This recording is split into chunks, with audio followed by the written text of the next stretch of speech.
is up, guys? Arolf here, back again with another video, and today we'll be taking a look at the Hot Toys Avengers Infinity War Doctor Strange. This is Movie Masterpiece 484, so let's get into it. So, taking a look around the packaging here, here's the front, here is the side right there with the Avengers A logo at the bottom, here's the back, pause if you want to read that, here is the other side, same thing. And removing the slipcover here, you get the window box to the figure. On the top, you get the name of the figure, and on the bottom, the Avengers Infinity War logo. And looking around that, you get the Sanctum Sanctorum kind of symbol on the sides here. And on the back, people responsible, so pause if you want to read that. And that is it. And without further ado, let's get into it.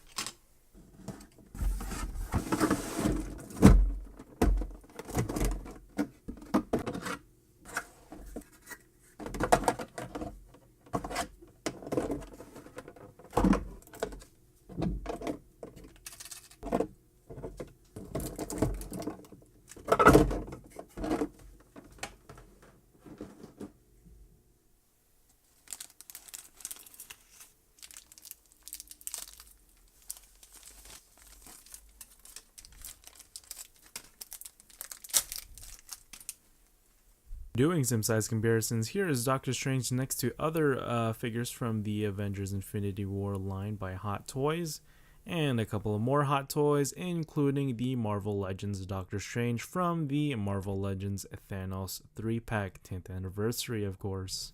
But for Doctor Strange's accessories, he comes with a total of 6 pairs of hands, so 1 pair of those relaxed hands right there, 1 pair of these open flying hands right there, 1 pair of gripping hands, 1 pair of fisted hands, 1 pair of these mystic art hands like for the time stone, 1 pair of these kind of like sling ring hands, and 1 pointing hand.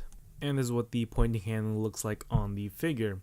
But moving on to the other pairs of hands, these hands have this nice scarring detail, which is a nice touch because of Doctor Strange and his accident. Has that nice skin texturing details as well. So these are his sling ring hands. So this is what it looks like on the figure. And moving over to the time stone kind of mystic hands here. This is what it looks like on the figure as well. Same thing with the fist and the gripping hands, and finally the open hands. But with many of these hands also needs many of the mystic effect pieces, which he does have plenty. So taking a look at the first one here in depth, so just looking around this translucent orange plastic, all the mystical writings have this nice kind of highlighted frosty white on it. I am using the time stone hands here, but they do recommend you use these open hands here, or the flying hands.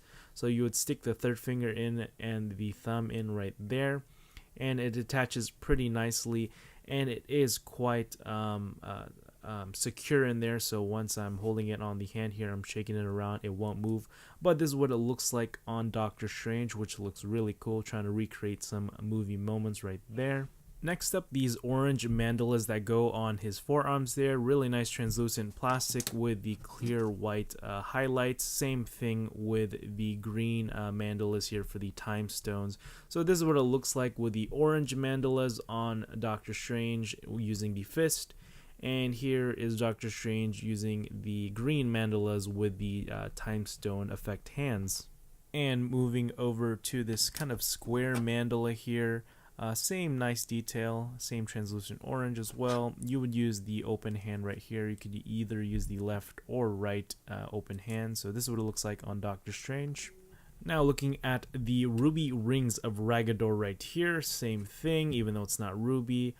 This is what everyone's been calling it, so I'm just going with that. This is what it looks like on Doctor Strange. And moving over to the sword here, it's the scared sword of Vishanti, which he attempt to use on Thanos, which he stopped by his hands, which is okay. And looking at the Crimson Bands of Sidorak, which looks really cool, that nice deep red, nice orange highlights here.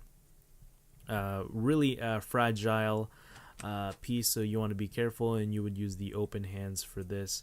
You would attach the open hands first and then kind of peg it on to the arm, so be cautious when doing that. Just showing the hand placement here, this is what it would look like when you're about to peg it in the arm here. And on Doctor Strange, looks really cool. Moving over to the Sling Rings, he comes with two different types or two different designs. They are a bit warped, but nonetheless they look pretty cool and shiny metallic bronzish gold. So yeah.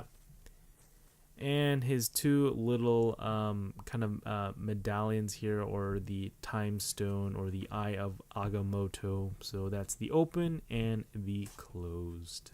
And don't forget his little stand here, his dynamic stand, and the backdrop, which I will never show because you've probably seen it before. There we go. So, taking a closer look at Doctor Strange here, starting off with the head sculpt, really great likeness, and I really like the facial expression here, and the sculpt is amazing, paint job is amazing, the skin texturing is amazing. You can see the tiny little wrinkles there on his cheeks right there, which is nice. My only complaint is it looks a little off to me. I don't know. I feel like looking at it, his chin is a little bit too sharp, or his jawline is a little bit too sharp. He did have a wider chin. Just Benedict Cumberbatch in general has a wider chin. I don't know, but to me it does look like he has a little sharp chin. But I really like the hair sculpt, the really slick back hair. Would have been nice if he had a little curl here and there, but I really do like this clean look for Doctor Strange, and the paint job is amazing. Okay, now I'll do my best to describe the little fabric materials that they use. So you can see this nice canvasy type fabric that they use on the tunic. You see this denim material on the sleeves here, or the bicep area, which is very light and aromatic, which probably gives the arms more range without stressing the fabric too much or damaging the fabric. You can see the textiles here on the belt, which is nice. The tassels here that are nicely stitched right there. On the forearms here, the individual colored fabric pieces. And on the back, you can see there's more tassels right there. Just tassels, tassels, tassels everywhere. And it's done nicely. And you can see some little wrapping and minute details on the bands on the forearms.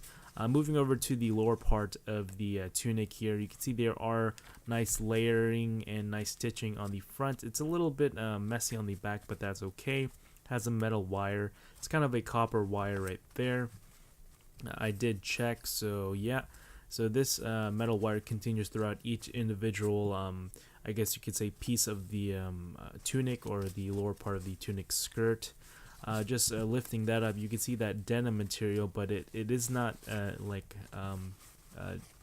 hard denim or thick denim. It's kind of the aromatic denim that they use with the sleeves here on the bicep, so which allows you to have more flexibility on the legs here, which is pretty cool. And you can see the pants itself, kind of this polyester type material, really nice, very loose and very light, so you won't have trouble posing him around, and you can leave him in dynamic poses and leave him there for a very long time, because all the materials that they use are meant for durability. And really nice details on the boots and the straps as well. Just they went above and beyond, as well as other accessories like the cloak of levitation right here. So you get 3 magnets, one on the golden piece right there, one on the back, and one on the other golden piece. So you would see the magnet back there, and then you would get the magnets near his chest area. So just attaching those, they just sit nicely. You kind of have to pull it a little bit down, since the magnet on my figure is a little pushed down, which is unfortunate, but you can get around that since they are magnets. But looking at the design, it's just amazing. Amazing fabric and stitching work. It's very clean. You can see the little shoulder here. It has this nice durable material. so it keeps its shape and kind of forms around the shoulder. But you can see the inside right there of the cloak of levitation has this nice silky fabric to it and nice printing as well. There is a metal wire here which stops right about there, so from here on up there is a metal wire. So yeah, it would have been nice if he had metal wire throughout the whole cape. Unfortunately, on the other side of the cape, it's just very fabricy. There's nothing going on. It just flows just like a regular cape without metal wiring. They did add metal wiring as well as to the bottom of the cape, but before we look at that, you could see very clean stitching, has multiple layers. It's just amazing. It's crazy how they can achieve this amount of detail in a short amount of time, because this figure was released very quickly. But you can see showing you the metal wiring goes throughout all the goes through the whole bottom of the cape here, so you can get some dynamic poses with this figure. So yeah, that's really cool. For Doctor Strange's articulation here, the head is on a ball joint, so it does rotate all the way around. Has some tilty shifty head movement right there. The head can look down that far, which is okay. Since the head and the neck are one piece, you can't get really much up and down movement with this head, but you can try if you want to, but that will damage the figure. Now his arms here shift downward that far and upward that much, just like the Spider-Man figures, the Homecoming figures. And it has the butterfly joints which move forward and back. The arms do move outward that far and backward that much. Also has a bicep swivel which rotates side to side. He has double jointed elbows. The standard wrist joints on the hands here. The chest has a little articulation, but it's hindered by the tunic. Same thing with the waist. You can get some rotation, side to side movement on the waist here. Now the legs here, they do kick forward that far, which is great. And he also has a rotation at the upper part of the thigh, double jointed knees. The boots here, or the feet, have a ball joint, but since it's a one whole boot and not the boot cut at the ankle, you won't be really getting any dynamic ankle stances with it unless you try. And you can see how his legs spread out, and doing the ankle pivot test, he's good to go. It doesn't look like it, but he is standing. So yeah, that is it, guys. Hope you guys like it. Be sure to rate, comment, and subscribe, and hit the bell, turn on notifications, because there are more reviews coming. Just the end of New York Toy Fair. Hopefully everyone got their pre-orders and got everyone excited for the upcoming releases and all that stuff. But you should be seeing the Hot Toys Thanos review coming in this month or next month. I just got an update from Sideshow that it's going to be releasing early. A couple of Marvel Legends figure pickups here and there, and probably nothing else. But overall, I really do like this figure. Or I love this figure because the different hand expressions and all the accessories equal to a lot of different poses with this guy, plus including the fact that the material textiles that they use is very lightweight and very flexible, so you can do some dynamic poses with it. I wish that they went for the boot cut on the figure, but it's the full boot, but that is okay. It doesn't really bother me that much. It has a little trouble of standing up in dynamic poses or forward stance poses, but other than that, he is a great figure if you can find him or pick him up at Sideshow right now. So yeah, that is it, guys. Hope you guys like it. Arolf Mora. This is signing out. Peace.